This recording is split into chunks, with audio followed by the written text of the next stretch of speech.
Basta na kayo mga bashers natin. Walang update ngayon na. Ang dami kong upload sa Facebook, walang update yung mga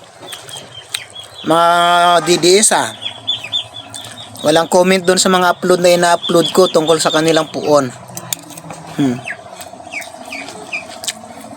Galit ng galit yung ibang bashers sa ina-upload ko. Yung iba nami-personal na yun. Personal attack na yun. Nami-personal na ng atake sa atin. Pero ayos lang yan. Kasama talaga sa buhay natin bilang isang content creator. Kasama sa mga buhay ng mga small content creator ang katulad natin.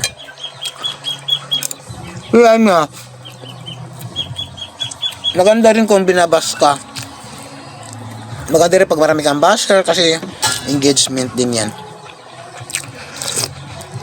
Oy, si Bugres nga pala ha.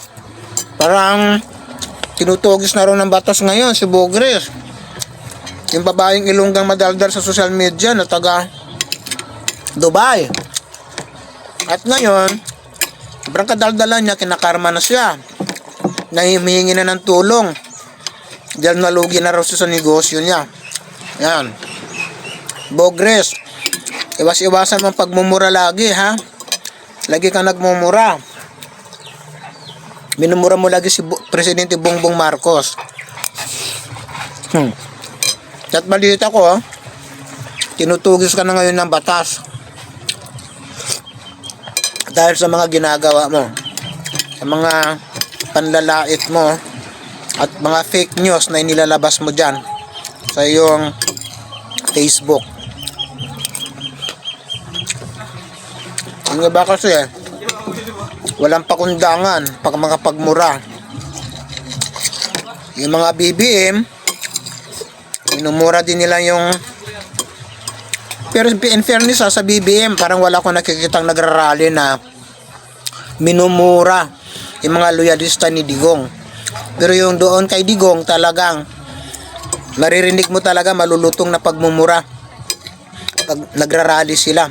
Kahit doon sa Canada, nung nagrally mga Duterte loyalist doon, pinagmumura si Claire Castro kasama ni President Marcos.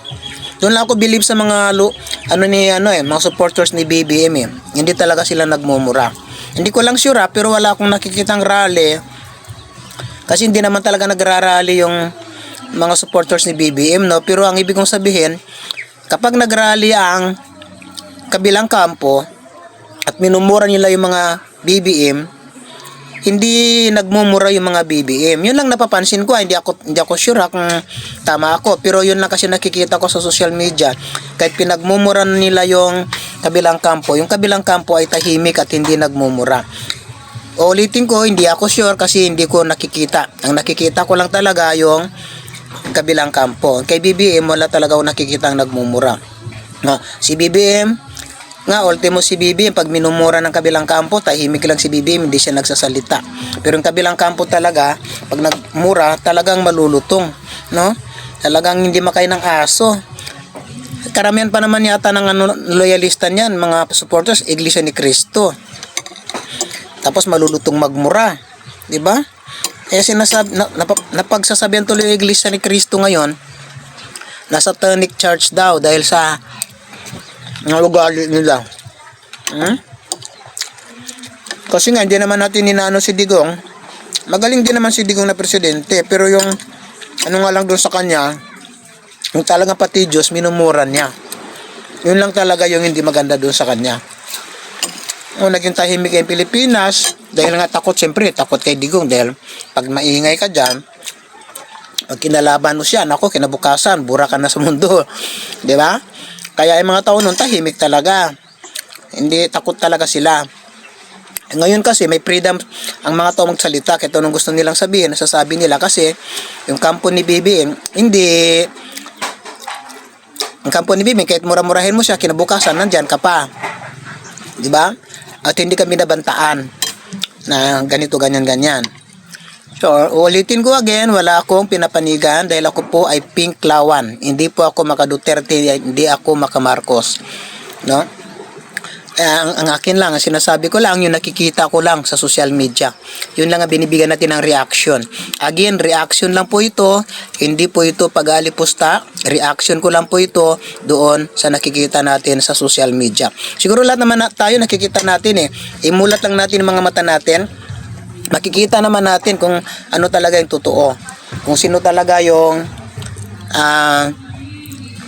hindi nagmumura at ang nagmumura, at kung sino talaga yung nananakot, no, yung nagbabanta, di ba? At sa nga pala doon sa kaso na sa plunder na sinasabi nila, yung sa hindi plunder, yung sa flood control project issue, biniblame nila kay Bongbong Marcos dahil daw si Bongbong Marcos daw yung may kasalanan doon sa flood control project. Siya daw yung nagkurakot ng pera, sinasabi ng kabilang kampo. Ngayon,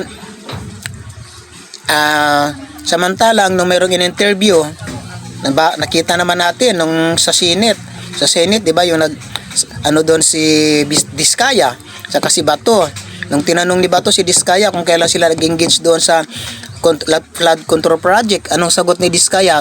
2016. So ibig sabihin 2016, si Digong ang presidente that time. So bakit nila biniblame ngayon kay Marcos na si Marcos daw ang nagkawat ng pera dahil sa ng flood control project? Siya daw ang may kasalanan, siya daw ang pumerma. 'Di ba? Which is parang may mali doon. Kasi nga 2016 si Digong ang presidente, si BBM naging presidente is 2024 at 2022. 2022 ba? 23, 24, 25, 26, 27. Oo nga, 2022. So, paano maging si BBM ang, correct me if I'm wrong hindi ako sure kung 2022 ba siya naging presidente. Correct me if I'm wrong kung tama. Pero, yun doon, sa in-upload nating video dyan, kitang-kita nyo naman siguro. Narinig naman ninyo. Nung nag-imbestiga si Bato kay Diskaya, sinagot siya ni Diskaya 2016.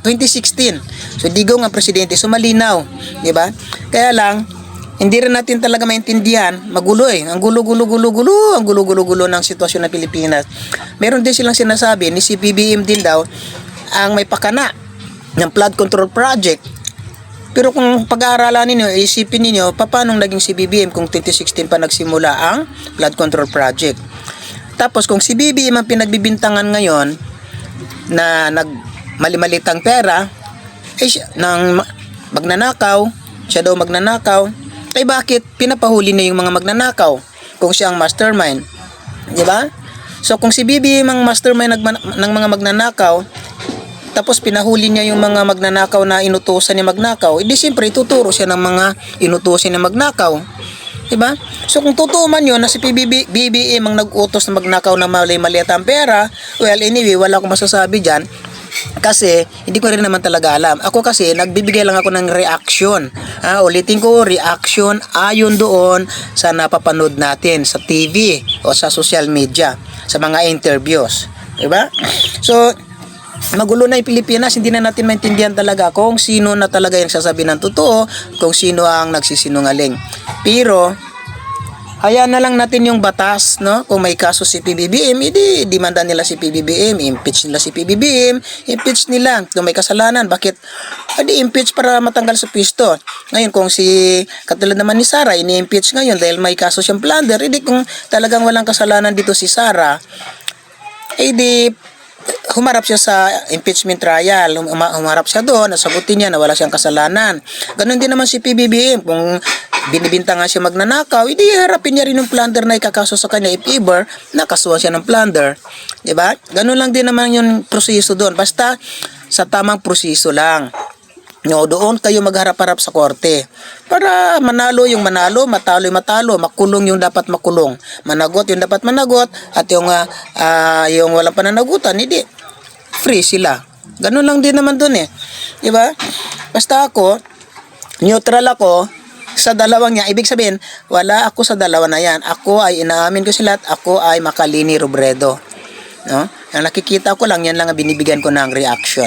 Kaya yung mga bashers natin dyan na nagagalit sa akin, bakit daw binabas ko yung kanilang mga sinusuportahan, hindi ko po binabas. Nagbibigay lang po tayo ng reaction. At ang mga pinupost ko dyan sa Facebook, yan po ay nakikita, yan po ay kinukuha mismo natin sa video, sa mga live interviews, saka sa mga live na mga rally, sa mga live interviews sa TV. Doon ko yan kinukuha at hindi yan fake news. Hindi yan fake news dahil doon yan kuha. Siguro naman papanood nyo rin naman yan. Kaya lang yung iba nagbubulag-bulagan, di ba? So ipanawagan ko lang sa mga kababayan natin, sino ba naman ako para manawagan, no? Pero malay natin, baka may nakakapanood nito, maging ano na lang, mag-peace na lang, magtulungan na lang tayo. No? Magkaibigan na lang, kalimutan yung politika, magtrabaho na lang kayo lahat. Magtrabaho na lang, lahat nasa gobyerno. Itong Senado, ganun din ang gugulo, nag-aaway-away sa Senado, nag-aagawan ng pwesto. Bakit kaya? Ano rin kayong tinatago ng mga senador na to? Naglalaglagan sila. Dahil din siguro baka mabuking, baka nga isa rin sila sa mga nabigyan ng pera, kaya nag-aanuhan na sila, nag-aaway-away. Takot na silang mabuking, di ba? Pero ito lang din, observation ko lang din doon sa INC. Yung INC, lahat ng ini-endorse nilang mga politiko ngayon may kasong plunder. Nagsimula kay Joseph Estrada, kay Ramon Rebella, sa anak ni Joseph ngayon si Jinggoy, di ba? Yan si Marcolita. Lahat sila ay may kasong plunder ngayon. So sinasabi ng iglesia na ayaw nila ng magnanakaw, ayaw nila ng kawatan sa lipunan. Pero bakit nga yung pinindorso nilang mga kandidato ay puro magnanakaw sa kaban ng bayan? So nasaan doon yung inyong mga dignidad, no? Kaya tuloy yung iglesia ngayon, binabatikos din ng ibang religion sector, ibang religion group na satanic church daw. No? Siguro naririnig nyo rin yan. Hindi po galing sa akin yan, galing po yan sa ibang mga religious group na nagsasalita sa social media. Okay. Basta ako, nakalinya ako, hindi ako maka-Duterte, hindi rin ako maka-Marcos. Kakain na lang ako, kain ko na lang dahil ginugutom na ako. Tumalsik pa. Yun lang muna po now, mga idol. Maging mapagmatsyag po tayo. Wag po tayo maniniwala sa isang tao lang. Wag tayong susuporta sa isang tao. Lalo pa yung mga politician na yan. Yung mga iglesia, yung mga, mga simbahan. Kasi hindi lang isang tao ang dapat suportahan ninyo dito, ang buong taong bayan.